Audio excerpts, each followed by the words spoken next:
droit de l'homme et la kisini. Notion ya droit de l'homme et la kisi que mutu nyonso. Et ça notion moko euti na Bible. Si botali bao batanga ka Bible, bokomona te ke Nzambe azosa la différence na ndenge akela bato na kati ya Bible. Aloba ke baoyo nde ba privilégié, baoyo nde bato ya pamba, baoyo nde ba te. Effectivement, notion ya droit de l'homme et ça ko se rapporter na image na pesi binoana. Et ça ba droit oyo yona ngai toza na même toza na de manière égalitaire et universelle. Et ça ba droit universel. Et ça ba bona ba mindelete biso ba tumuindo ya Congo toza na ba droit na bote te. Droit de l'homme ezali notion moko o ezali universelle, inaliénable, quel que soit le pays où on se retrouve, quel que soit l'état où nous nous retrouvons. Et ça va droit moko o ezate ko ethnie posongolo pakala de bazana ba droit pour les te. Donc parmi les principes, faut bien noter yango ya droit de l'homme, ezali universalité, égalité. Et donc, ils ont pas droit moko aux ala bobola, aux ala mutambom, aux ala moyen, aux ala na oye tali ba droit oya biso en tant que muto akelama na image ya Nzambe ezali ndenge moko. C'est-à-dire le fait que yo oza image ya Nzambe na se, tu appartiens à l'espèce humaine, vous disposez de ces droits inhérents. Oza la ba droit na inaliénable. Et ça va droit moko sacré. Et même soko zui maman ya mibeko oya biso na ba article oya liboso na titre 2 aujourd'hui à partir du chapitre 1er article 11, 12, 13, 14 ok tina chapitre 3 na constitution de la République démocratique du Congo oye suki na article 61 ezali ba droit oyo tozanango oyo l'état a reconnaissant na mama ya mibeko na biso ke ezali ba droit moko inaliénable, ba droit moko égalitaire, ba droit moko sacré makambo. Mais ba droit wana ezali na catégorie misato et koki kokende timinei mais biso to tiango na catégorie misato ndenge mama ya mibeko na biso arrêté na ya parmi bino bao bazotanga bazali l'université de droit bazali soki oyoki mateya oyo très bien ezala na cours na yo ya relation internationale, il y a droit humanitaire international, il y a droit constitutionnel. Au cause de difficulté, il y a une grande partie, il y a droit humanitaire international, il y a droit de l'homme, bref. Naïsa Kivino Ketozana, 3 catégories, il y a pas droit. Droit ya liboso ezali oyo tobegi droit civil et politique yango nde bandi na mama ya mibeko na biso. Droit civil et politique Et nakoki kozwa quelques exemples. Tozwa articles 11, 12 et 13. Article 11 et l'obiboyi. Tous les êtres humains naissent libres et égaux en dignité et en droit. Batu nyonso ekelama bakelama na Nzambe. Babotamaka libre pe babotamaka égaux ndenge moko en dignité, c'est-à-dire na dignité na yo ya mutu na ba droit na yo. Riche azate, bobola azate, moindo azate, mundele azali te. Toutefois, l'article 11, la jouissance de ces droits politiques est reconnue aux seuls Congolais, sauf exception établie par la loi. Puisqu'il y a la constitution ya biso ya République démocratique du Congo, balobi ba droit na ya égalité, ya dignité, ils ont reconnu na biso ba Congolais. C'est normal puisque tous en mboka na biso et constitution ezali ya biso, puisque constitution yo oko appliquer en na France était. Ils ont constitution ya République démocratique du Congo. Article 12. Tous les Congolais sont égaux devant la loi et ont droit à une égale protection des lois. Aux à la président de la République, aux à la député nationale, aux à la sénateur, aux à la simple citoyen congolais. Biso nyonso toza ndenge moko devant mibeko ya mboka. Soko zali mbemba, il faut répondre na mbemba osali devant mibeko ya mboka. Et mibeko ya mboka, ils ont protégé biso nyonso ndenge moko. Usage ya ba article de bomona qui président le Gakoy a sali plainte contre le président de la République, a déposé devant les cours et tribunaux, devant le parquet général de la République. Et ça pour la qui c'est que muto ya za au-dessus ya mibeko azali te. Aucun Congolais, article 13, aucun Congolais ne peut en matière d'éducation et d'accès aux fonctions publiques, ni en aucune autre matière, élection par exemple, ne peut faire l'objet d'une mesure discriminatoire.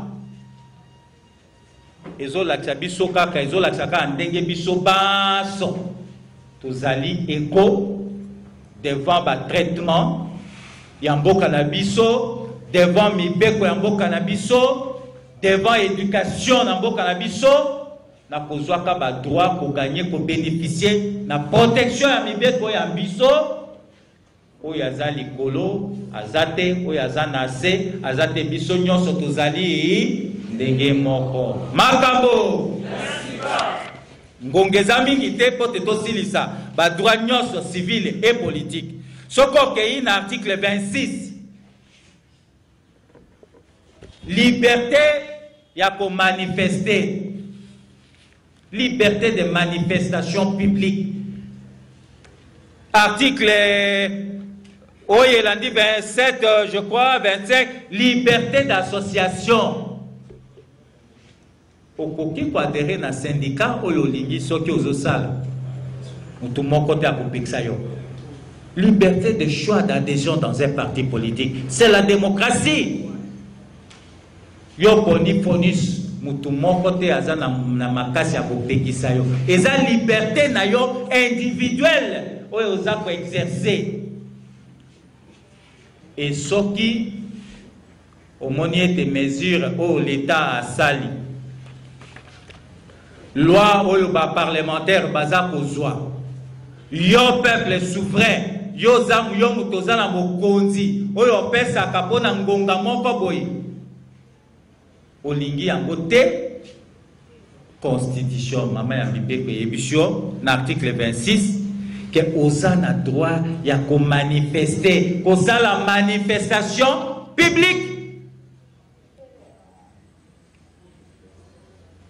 Et il faut souligner yango, maman ya mibeko epesiote que il faut pas autoriser yo te. Maman ya mibeko constitution na biso elongoli biso na régime tozalaka na yango ya kala, régime d'autorisation, et biso na régime d'information. Asani a maman mibeko esali bongo pourquoi? Tout simplement pour garantir liberté na yo peuple congolais pour exercer la liberté fondamentale na yo. Puisque ce qui batiaka biso na régime d'autorisation elingi kolobanini avant ça la manifestation na yo publique, il faut au komeli mbula matati par exemple le gouverneur ya ville, mais au koki ko sala te, il faut oser la yé à autoriser yo. Par exemple, le biso parti politique Fonis, suite au commis que samedi nous en marche contre telle situation. Tokoki ko sala marche te jusqu'à ce que tokozwa mukanda gouverneur, kengai gouverneur ya ville à Kinshasa nandimi ete osala marche na bino. Mama ya mibeko elongola biso na régime wana puisque ba caprice ya ba autorité, ba caprice ya ba gouvernant et pour entamer liberté fondamentale ya biso congolais et tia biso na régime d'information, c'est-à-dire neto vandi boy ceux qui ont décidé par exemple que non ndenge lolengo tozomona bozo même processus électoral yango te. Biso et poto manifester, poto prouver, to la qui sa désapprobation au yabiso, to konforma kaka mukanda. Monsieur le gouverneur, biso ba na Fonis, samedi o yezoya, to ko marché na triomphal Longwa, croisement triomphal Kasavubu, qui na palais du peuple. Toke na mukanda, to tiki na bureau na ye. Tozana des copies, copie autobotika, na copie au bako acquise biso réception que tozui mukanda Fonis. Copie wana ya acquise de réception pour na biso et coquille. Ils ont permettre biso tout ça la marche na biso, tout ça la manifestation pacifique. Oya biso mandu kite ko buka bilonga batute ko sala bisala salate. Mais manifestation pacifique. Mais attention, puisque ba droit na yo, ce qui est bien voté, eh ben ba komboto la yo. Liberté, mutu moko te akopesa yo yango. Liberté ba boto la kayango.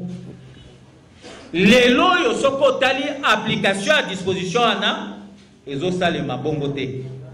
Très souvent au Kabolingi bon marché. Ba larguer ba police, ba bombe lacrymogène, et tant qu'on va retourner à bango, au kayano na bango, au marché zalaki autorisé. Non, monsieur le gouverneur, yo zali kolo amibeko te, biso tout aux anasé à l'ibeko. Le fait d'avoir commis la yo, ça nous suffit. C'est ça la Constitution, article 26 de la Constitution.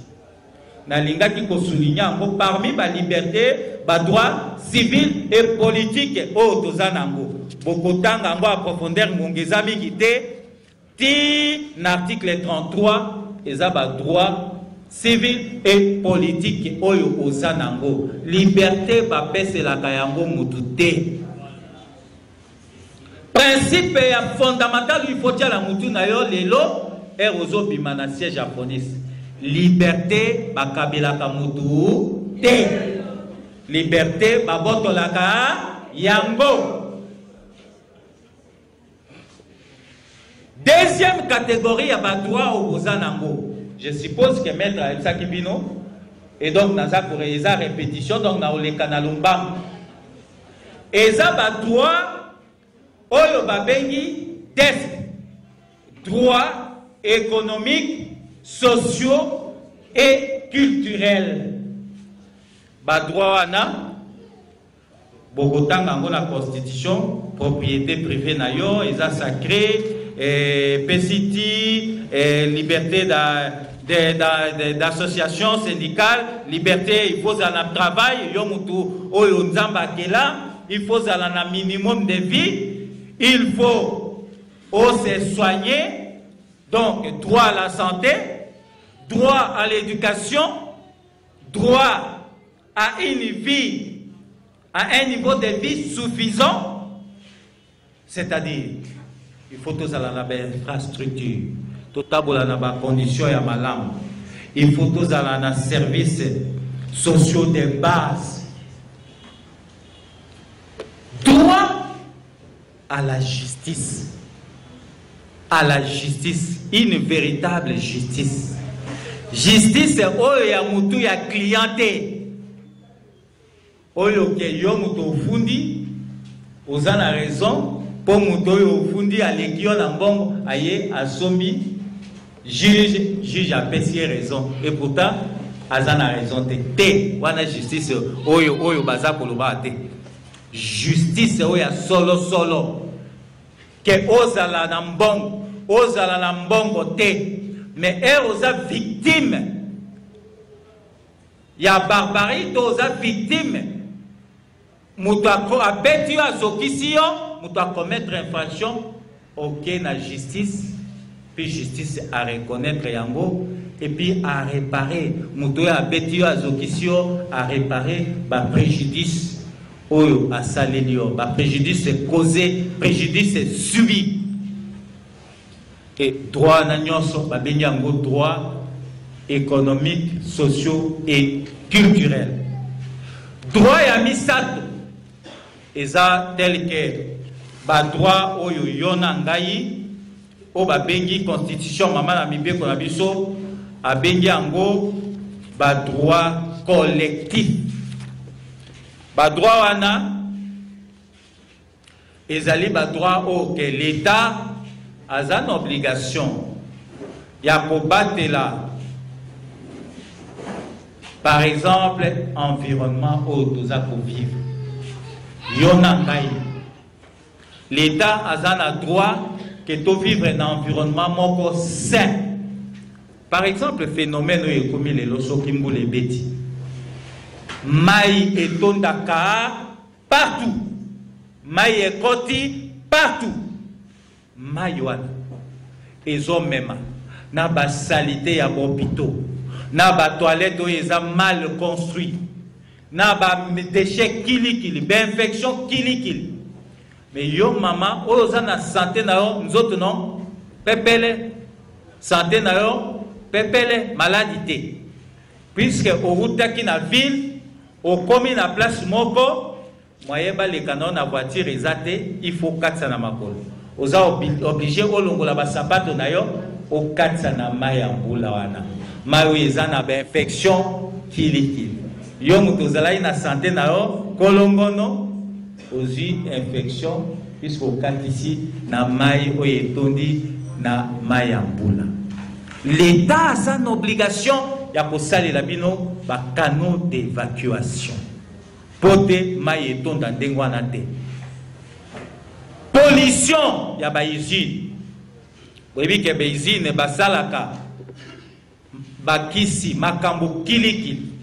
Ba déchets mususu usine eza ba déchets ba bengi ba déchets toxiques.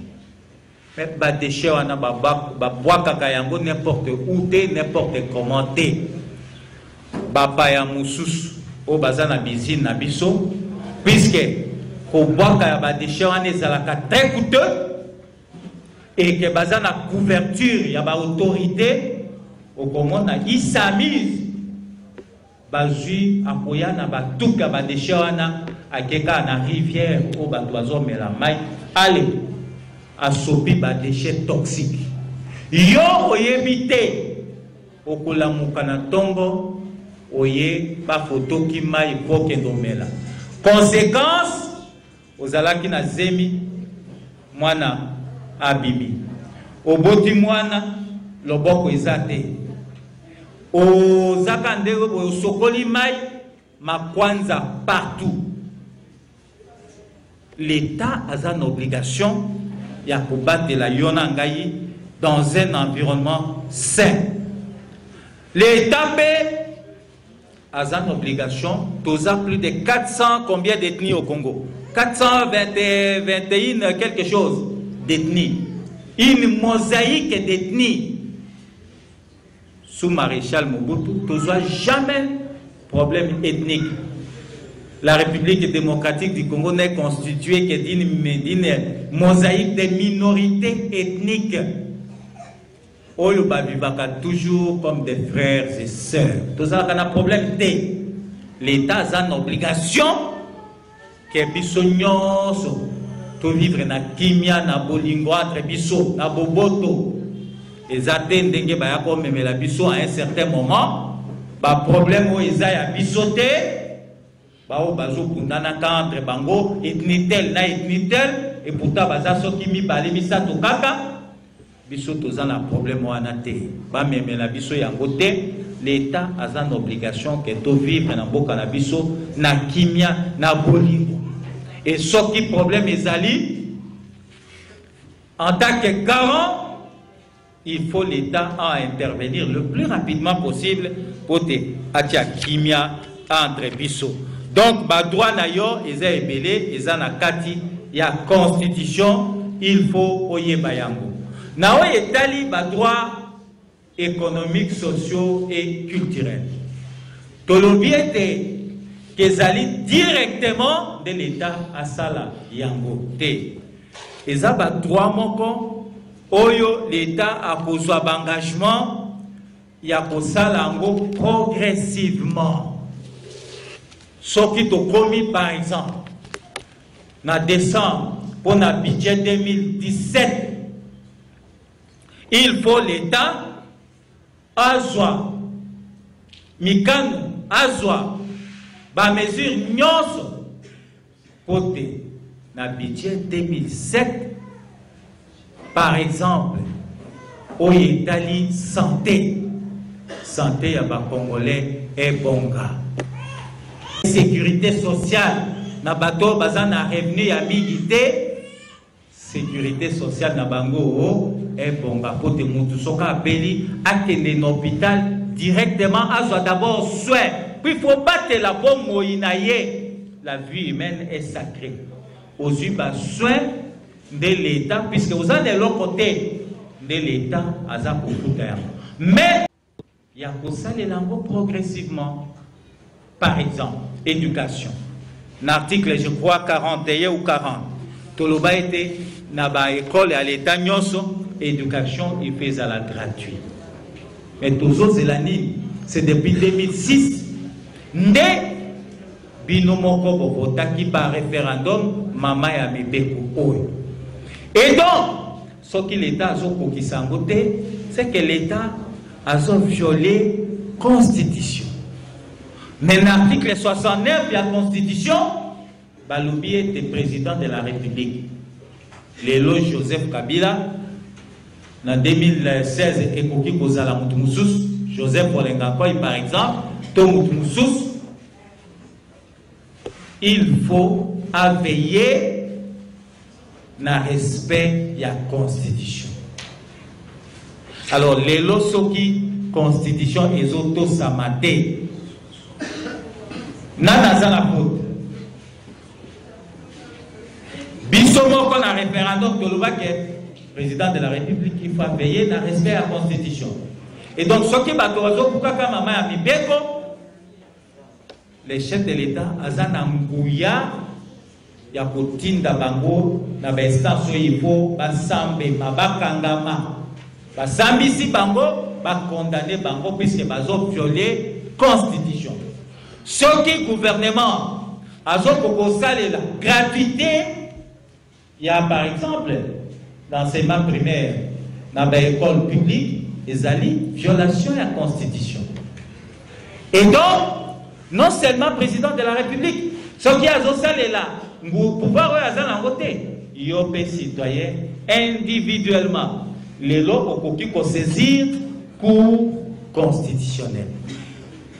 Et ce qui est le bito bima na bestan so eza na mboka na biso, okoki kokende na Cour africaine de droits de l'homme et des peuples.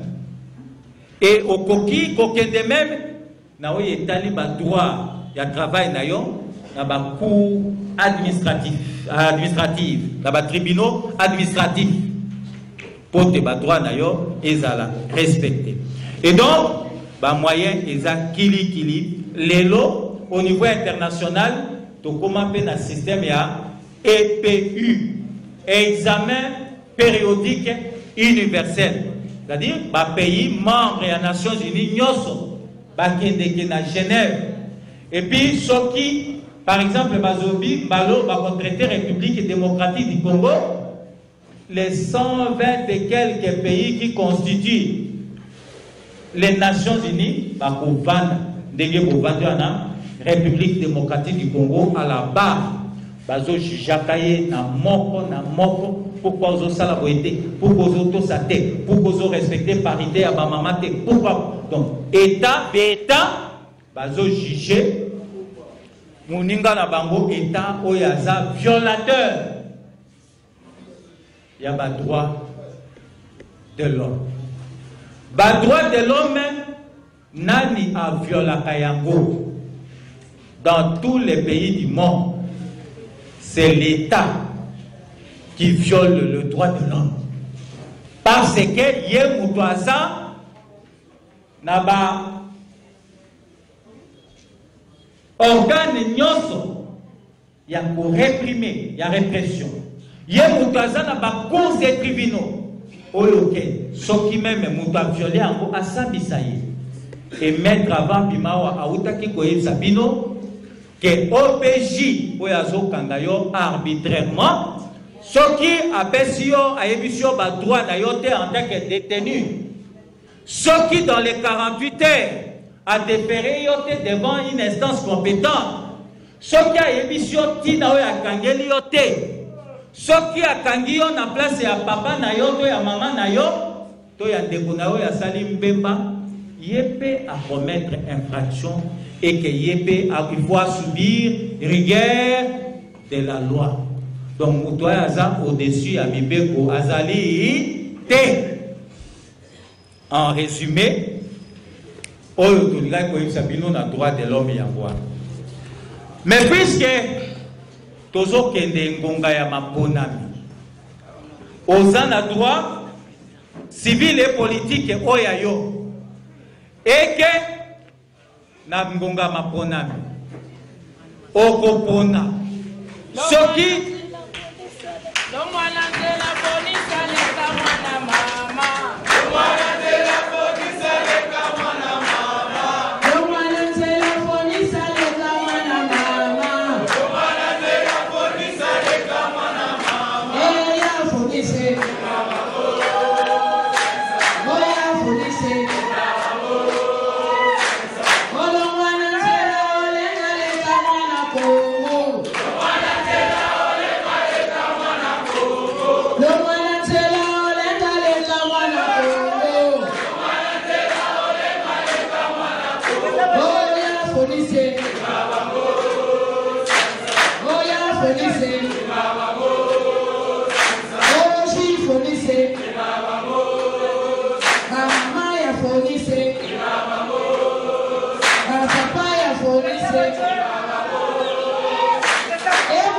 Ngonga ya Maponami o récupéra ka pouvoir na yo na batu nyonso yo pesa ki ango pona ngonga moke il faut bazongisela yo peuple pouvoir na yo mais soki muto yo tiaki ne bonga akokaki te na ngonga ya Maponami nde botola ye confiance oyo pesa ki ye pesa muto yo monike akoki pote asalela yo Oyo wana ezali na oyo etali par exemple mandat ya ba députés provinciaux, sénateurs, députés nationaux, gouverneurs de province, surtout ba députés, sénateurs, députés nationaux provinciaux, oyo pesa mandat ya 5 ans, mais à la fin ya chaque 5 ans, il faut azonge pa na yo.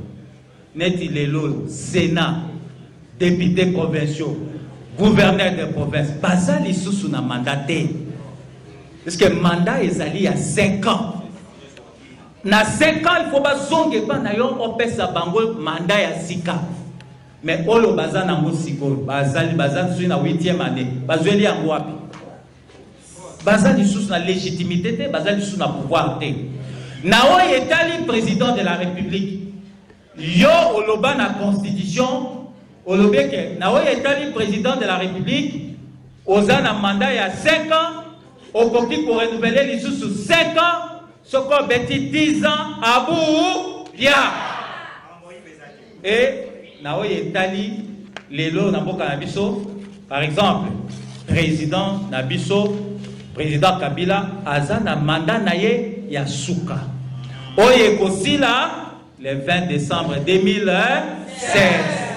au-delà ya le 20 décembre maman mibeke lobi boy 90 jours 90 jours 90 jours na lingala balobi nini Tuku Lipwa 90 jours.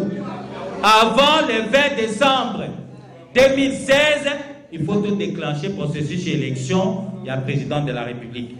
Pour le 20 décembre 2016, il y a la passation de pouvoir entre les présidents sortants et le président Oyazokot. Au-delà le 20 décembre 2016, beaucoup de sociétés. Makambo. Et donc, il y a un pouvoir, Nangonga Maponami, Bazongi le pouvoir na yo, Koya Kolelate, moment où il faut qu'on a moutua solo, Ochaye de Sika Oyo, à Koki, Pota Salanini, à Sadenayo. Makambo, Moutoyo Kakana Mingite, na Mukose na Banza possible, Oyoki, merci Mingi.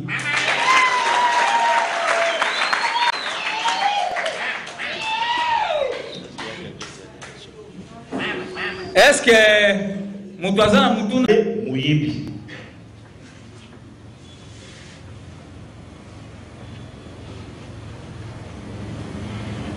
Oya Misato Koboma. Voilà les 3 projets de société. Il y a résumé à Kabila. Jamais dans Bokoyo. On m'a dit tout à l'heure, bato vanda ko lo bukangalozo. Balakisi bino basali bilanga balakisa kibino. Même bongo et bimaki na caisse ya l'État. Et na dossier à bukangalongo bamonge ebimi dans les 100 millions de dollars. Mais nani amona contrat ya makambo ya bukangalozo. Population mon côté. Député mon côté à Golo il y a ça mon contrat. Est-ce que la société y a pas d'amboka ya Congo? Est-ce que la société y a pas sud africain? Est-ce que la société y a Kabila na pas sud africain? Est-ce que la société y a nan tout mon cas éviter? Mais vérité Zali, ce n'est pas la société des Congolais. C'est la société privée. Mais bah même ça du bon à l'État. Dans le babandi kosala population va moni que bon gebumi. Alors kosala toujours ça la sikoyo allez. C'est bon sikoyo d'aller ici là. Bon nani na kati na bino asa moni marché au bazote ka biloko abukanga l'autre. Ezati. Nyonso bazote ka na Afrique du Sud. Donc ça c'est la politique de Kabila. Quoi affaiblir la population, quoi diminuer bango, quoi zanga baye baba droit na bango nyonso, pour aye ba kobo babingo, atie bango bande de nous. Ça c'est la politique de Kabila. Ya onde bozo mona ke balakisi bukangalonzo au début, baye ko lakisa ke non bilanga ngo kuti badi ko pesa, tout d'un coup mutu moko ta yebe sika bazote kaya. Mais au moment où je vous parle, c'est en Afrique du Sud. Que la société a congolais. Donc, ma Kambona Bango est basé sur le mensonge. Net qui dernièrement, non, il ne faut pas libérer les prisonniers au bazar de la infraction politique ou est la concertation politique. Bon, mon qui n'a pas télévision, qui si tout le monde va libérer Bango. Tango bazo bima makala Ce qu'on a la prison à Ndolo, bah tu vas aller dans ce bazar. Vous voyez, mes amis, l'État a Zanzambe à ça. D'abord, tout le monde a Kaboui, ils ont l'État. Mais ce que l'État a commis dans le Kouta vis-à-vis un peuple laïc, on les a sur l'État. On les a dit Mobomi. Et si nous avons commandé que beaucoup et ça n'a pas dictateur, toba les bokate soko moni mokonjaye abadi kotia ba photo ya minene na ba kwa ya ba avenir wana za susu kokojite a transformer ville na album na ye okubarukawa photo na ye obarukawa azo bima na avion obarukawa azana train obazukawa atie ba casque ya construction mais tout ça là donc wana eza ba signe oyo bayebaka ke mboko oyo okokele na France jamais okomona photo ya François Hollande na balabala. C'est impossible d'ailleurs. Okokele même na Sénégal awa jamais okuta président na bango na photo na balabala. Même na Bénin. Alors ezaka signe babengaka yango occultisme, c'est-à-dire culte des personnalités. Batie photo na ye po bato nyonso babalukaka bamona kaka ye po na koloba ke na mboko oyo mutu mususu azate kaka ye.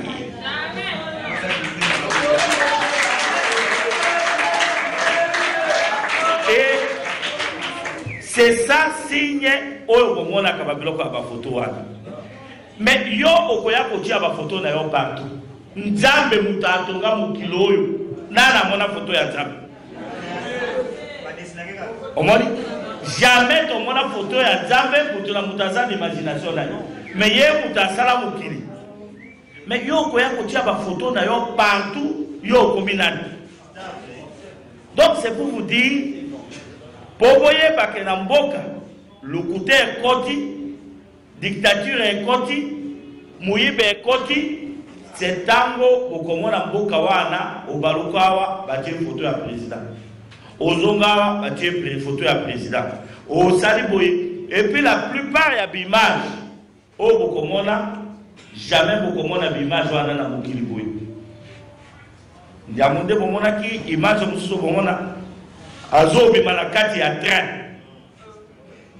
Mais oko vérifier train wana ya modèle wana ata makanisi akosala na Afrique na les salamide.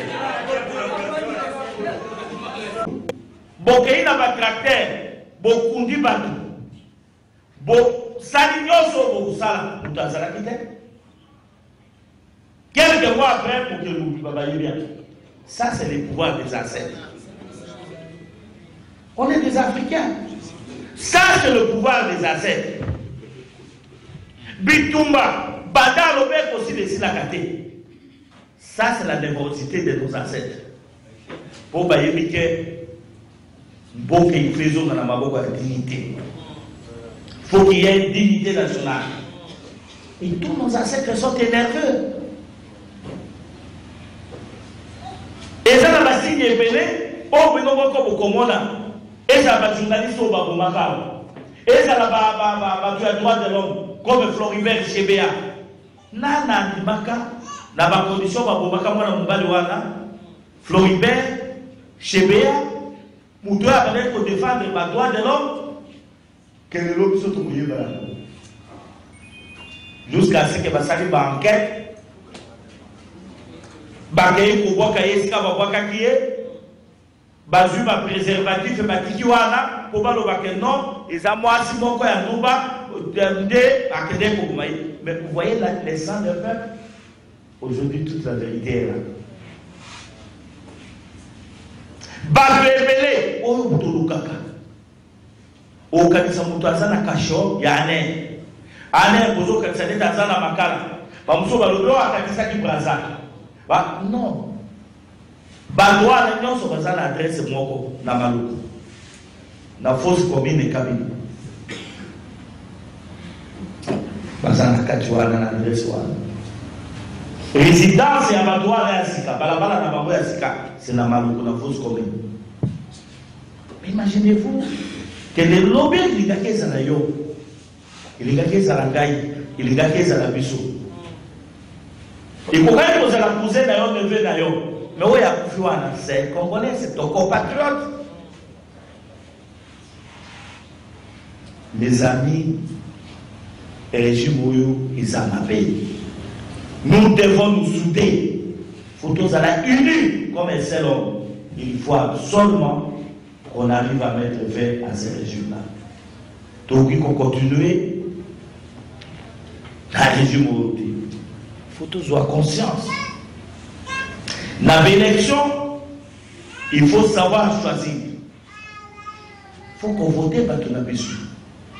Pourquoi vous votez Bango? Parce que Batonabiso, nous, on a un contrat avec notre peuple. Ça fait des années qu'on est fiancés avec la nation. Nous voudrions maintenant conclure à travers notre mariage avec le peuple. C'est à travers les élections. Des mariages, voilà, pour les gens scellés à vous. Peuple a une alliance, nous sommes en alliance. Et nous allons voir entre le peuple et nous qui va trahir. Voilà les contrats. Et c'est comme dit le lobby, nous on ne vient pas avec les projets démagogiques, 5 chantiers, modernité, etc.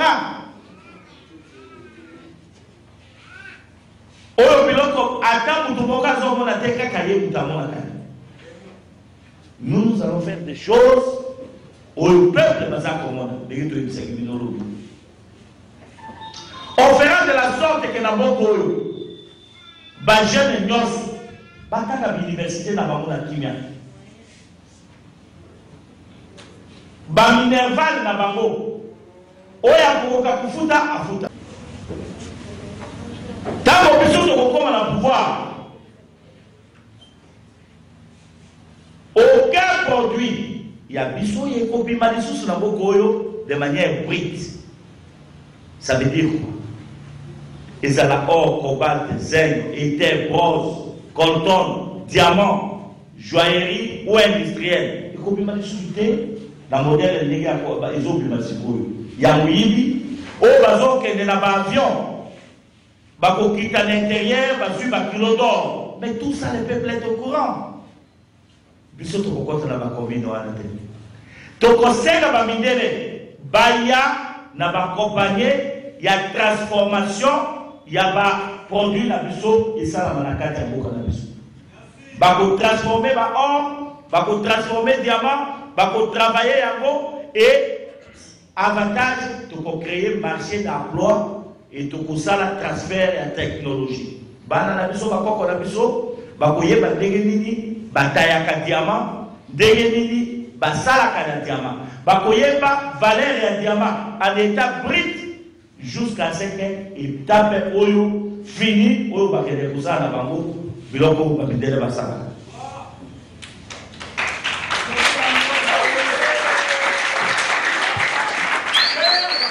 Israël wana nyonso bakofana na mboka na biso. Et bango bako engagé bana na biso. Et c'est avec ça que nous allons ensemble construire le Congo. Mes amis, on ne peut pas demander à un peuple qui a faim que tout ça la modernité. Non. La modernité d'un État, ça la Congo a énergie. Il faut ça l'énergie. Énergie, il faut qu'on y aille.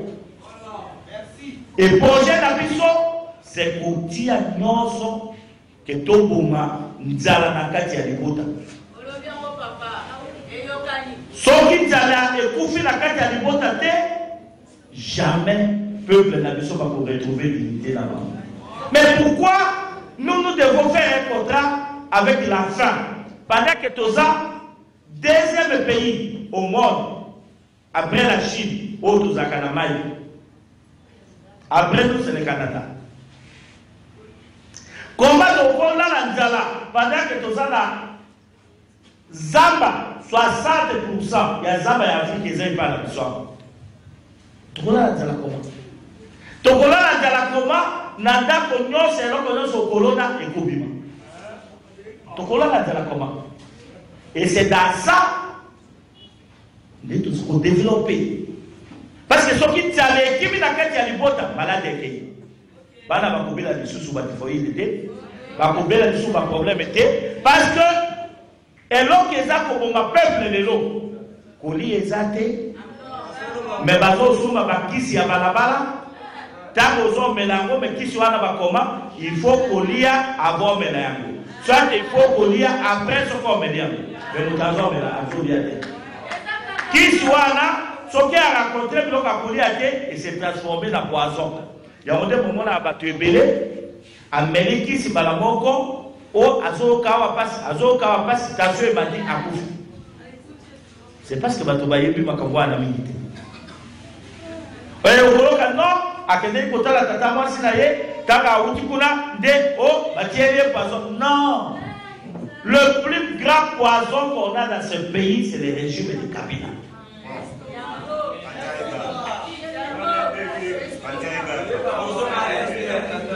Les amis, prenons conscience. Le moment est venu que chacun de nous prenne conscience pour défendre le Congo. Nous devons défendre ce pays. Nous devons la défendre de manière démocratique. Il faut que nous démontrons au monde que nous sommes un peuple conscient de son destin.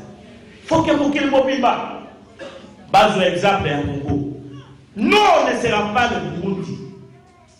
On ne sera jamais tout le reste de ce pays. Le Congo va s'affirmer dans son identité le jour des élections. Nous devons aujourd'hui marcher ensemble pour déterminer notre puissance. Et nous devons démontrer au monde, à tous les pays de l'Europe, de l'Amérique, tout l'Occident, nous devons lui donner des preuves que nous sommes un peuple déterminé pour prendre notre destin en main. Et il faut qu'il y ait la démocratie dans notre pays. Et nous devons choisir les chefs que nous désirons.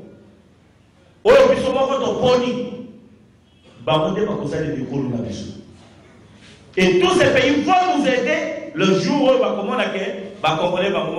conscience. Mais tant que nous allons rester un peuple mouton qui voit mais qui ne dit rien, nous allons être complices de la médiocrité de l'avenir de notre pays. C'est là, les amis, et l'encore, Oyo, Nakati Nabiso, tous ont conscience, Toyeba commence à organiser, la élection, dès la élection qui vient lobby, et la maman, Bakoti, et Bélé, la partie, la élection provinciale. Et ça n'a pas papa au bas côté belé la élection provinciale. Et ça va bilayer. Il faut toujours avoir que de la vote. T'as la signe la mission à partir. C'est notre drapeau. À moins de 30 ans, à partir d'un certain âge, tu as de sorte que maternité non sur la Congo vous allez gratuit.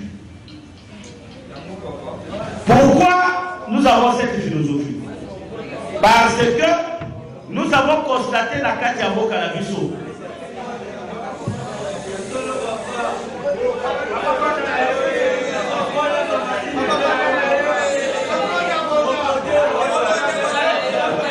Et dans ça, c'est parce que tu as eu conscience, il y a Makambo et Zako de Canabé derrière et en Boka. Basé Belé Baza Kokufa, na accouchement, soit moi dans le bozo, soit à Mibale, soit à Misato. Et la plupart de la statistique, ce sont des jeunes femmes. Pourquoi? Parce que Baza a une expérience de mon côté. Et l'intérieur du fait que Baza n'a pas moyen, l'État a assisté à côté, eh bien, le Congo est en train de perdre sa succession. La succession des Congo, c'est quoi?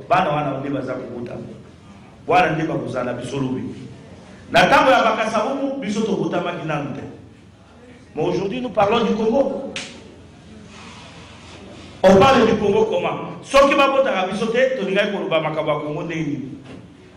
nous devons protéger l'avenir du Congo. Et l'avenir du Congo, c'est la jeunesse. Il n'y a pas de jeunesse sans naissance.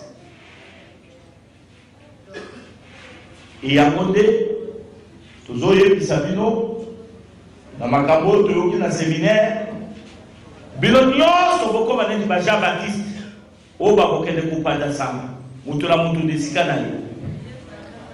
Pour la Koye, ça va te Kabila quand il arrive. Toza Koya, c'est pour l'anéantir. Toza Koya, c'est pour la démocratie. Toza Koya, c'est pour relever le Congo. Toza Koya, pour redonner la dignité à notre peuple.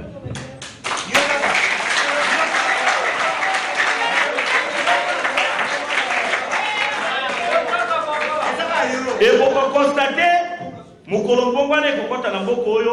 vous allez vous rendre compte que tous les pays du monde vont nous respecter.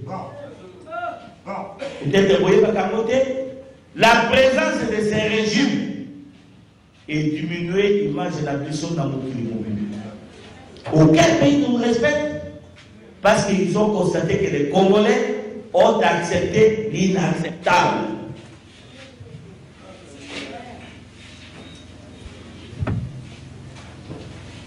Vous avez vu, vous avez fait, ensemble on a fait 32 ans avec Mobutu. 32. Dans les 32 ans de Mobutu, Nana Kokoye Kisanga, quel est le pays qui a chassé les Congolais ici en Afrique? Aucun pays ne pouvait oser. Mobutu Azaki n'a pas de défaut, mais Azaki est le protecteur de la nation.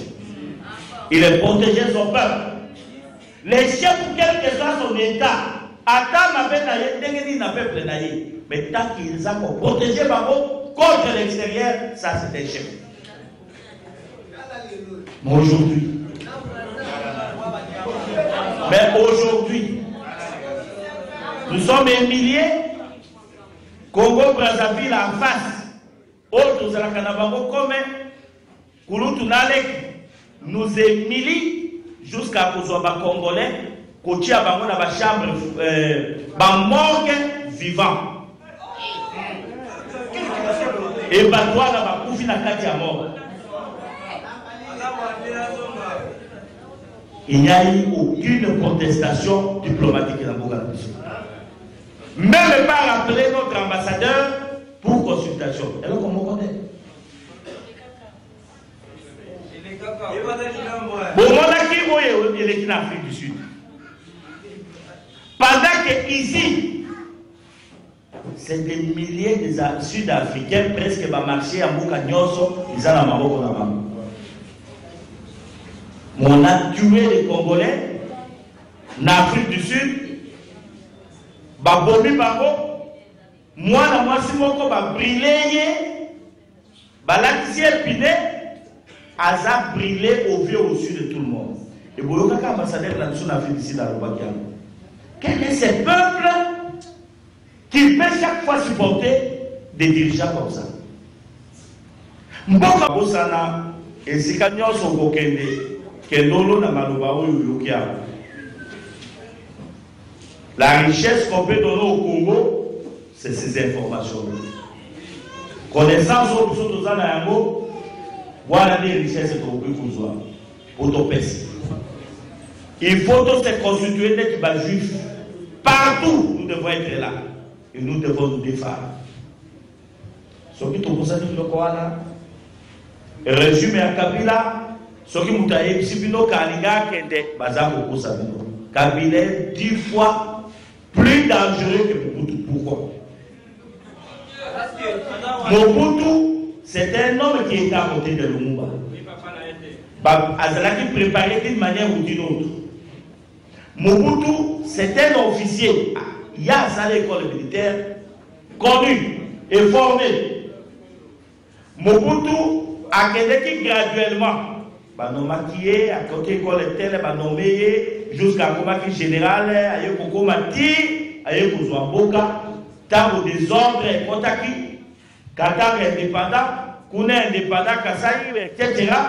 Mobutu attaque chef d'armée, il a profité à ce moment-là pour avoir sa ordre et nous devons reconnaître que les Congolais, au Kolongwa, au Keïna Katanga, au Koyebate, et Zanet Naboka Nayo.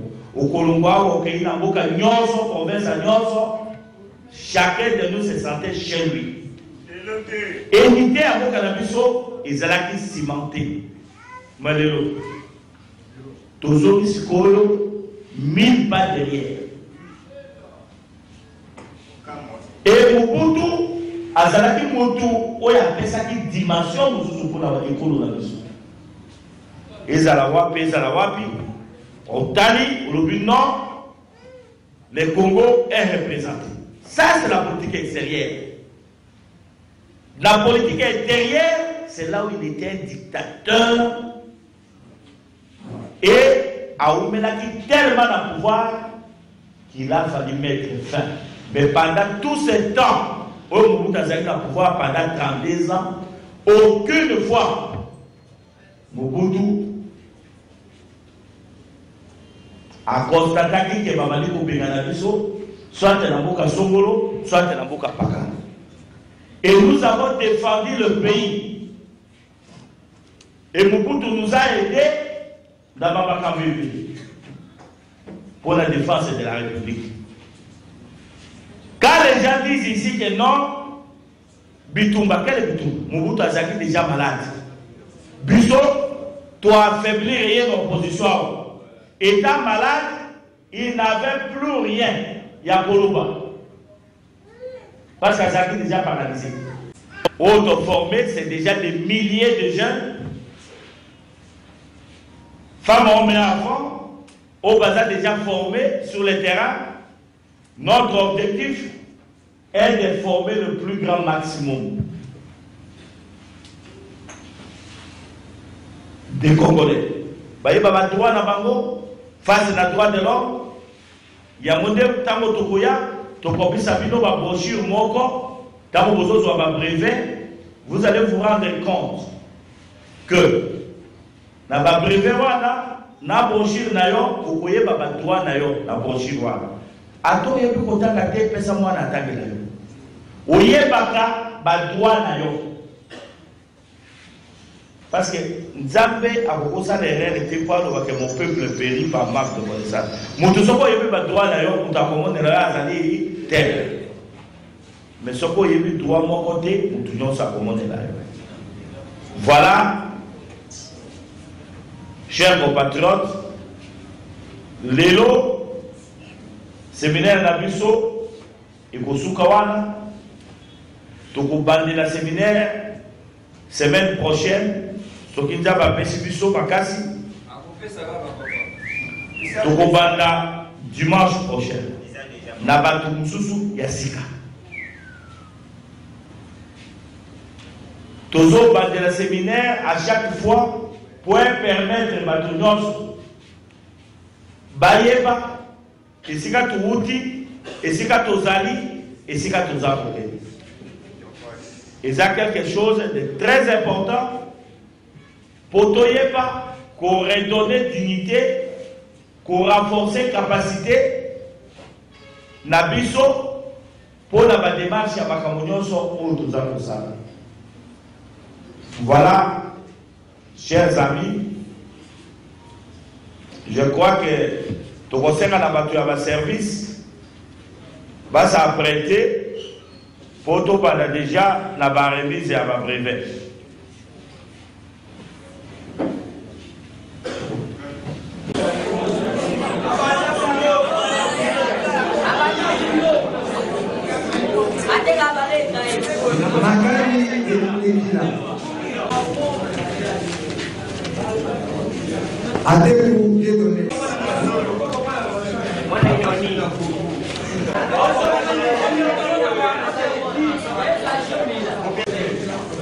Katrika Rosalie.